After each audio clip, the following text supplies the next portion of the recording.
He has a main deck Raczka, he has an extra Liliana, and it looks like Abrupt Decay is one of the things that went bye-bye in order to fit some of those cards in, and one of the Tragic Slips is also gone that we would expect. Something he probably regrets having to play against the Falconwrath Raczka aggressive deck right now. Yeah, and if you look at his sideboard, also Ground Seal is not in the main deck for Ryan's list. If you look in the sideboard, there are no Tragic Slips to help recover that loss of the slip, and the Falconwrath Aristocrat is going to be a real problem for him, I think, in this game.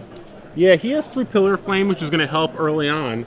He does have a Graze of Granite, which is a card that, a Pernicious Deed effect, basically. Haven't really seen it. Dragon Maze cards that we haven't really seen played a lot, but he has 1 Graze of Granite, maybe against token decks. Probably brings it in this matchup as well. Again, it's another Wrath effect, so to speak. He's got 2 copies of Vampire Nighthawk, 1 Barter in Blood, but like you said, Tragic Slip is really the best answer to Aristocrat, and he doesn't have any copies anywhere. Yeah, I mean... He has 1 copy, I believe. Looks like we got a big boom on his sleeves there. Nuclear explosions from Experiment John Dagro from David Raczka. It looks like Ryan is going to a mulligan now. I'm not sure if it's to 6 or 5. It looks like he's been shuffling for a while, though. So, so it looks like it's a mulligan to 6. And he's down a game, so his back is against the wall a little bit here.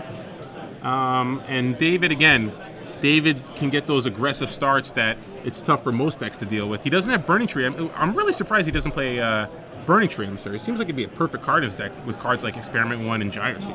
One of the cards he does have in here, which seems intuitive for this list, but has been eschewed for a very long time, is Dreadmangler. And I know that talking with Sam Black about this style of deck, I know he had praised Cedric Phillips' version of John Dagro because it did not run Dreadmangler. I believe Sam was, I see you play the correct number, which is 0.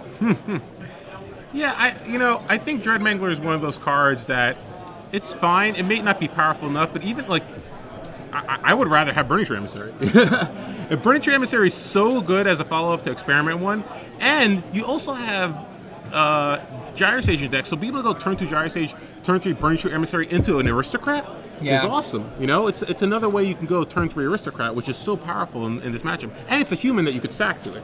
So, really surprised he doesn't have Burning Tree Emissaries there. And he only has 22 land.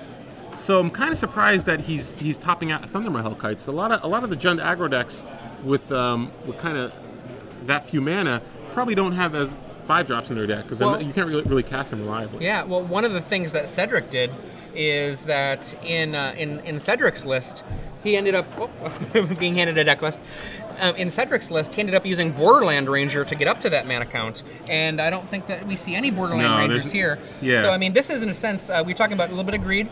Greed can be good, though. I mean, one of the things about a greedy mana base is that if you get your initial mana, then you just don't tend to flood out. It's not the way I would want to play a 10-round tournament, though. Yeah, because he has 4 copies of Forest, which is more than the typical Jund aggro deck, and the reason he has to play those is because, in general, you need between 12 and 13 mana sources that can come into play untapped to cast a 1-drop. So if you're playing Experiment 1, you want to be able to cast it on turn 1, which means you're going to need to have 12 green sources that come into play untapped on turn 1.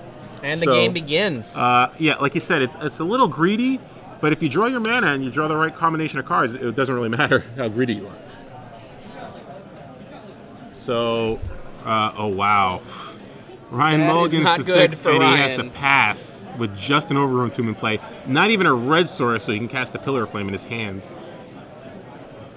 So, yep, it looks like we're going to have a turn 2 Strangleroot Geist and Experiment 1, which will get grown because of Strangleroot Geist. And, oh wow, Ryan doesn't draw a land, has to pass again. So Ryan went to 5 this game. He has a Graze of Granite, which, if he ever gets to 5 mana, will be pretty impressive, but for now, not very good. Ryan, I think, is going to need something pretty miraculous here in order to be able to recover from this. Remember that one of the things that Ryan Meier did was he cut Abrupt Decays from his main deck. He does not even have them in his board. So some of the early removal spells that he would hope to do in this matchup, he doesn't have access to. Best he can do is Pillar of Flame off of, hopefully, a Rootbound Crag. And I think we're going to see a card that's going to make Sam Black rethink his position on things. Dread Mangler, here we go. Pretty good right now. Are we going to also see a... There we go. Swing it in. Boom, boom, boom. So it looks like he untapped his for another Arbor Elf. Okay. So Ryan draws yet another non-land card, extends the hand. So that was quick. I think clearly the Dread Mangler is what won him the game. So clearly. I hope Sam Black is watching somewhere and he realizes that he's just incorrect. Well, I mean, one thing we can do is we can make sure to force him to watch this match. Yeah. And he can find out for himself what happens when a Dread Mangler. I mean, what happened? Ryan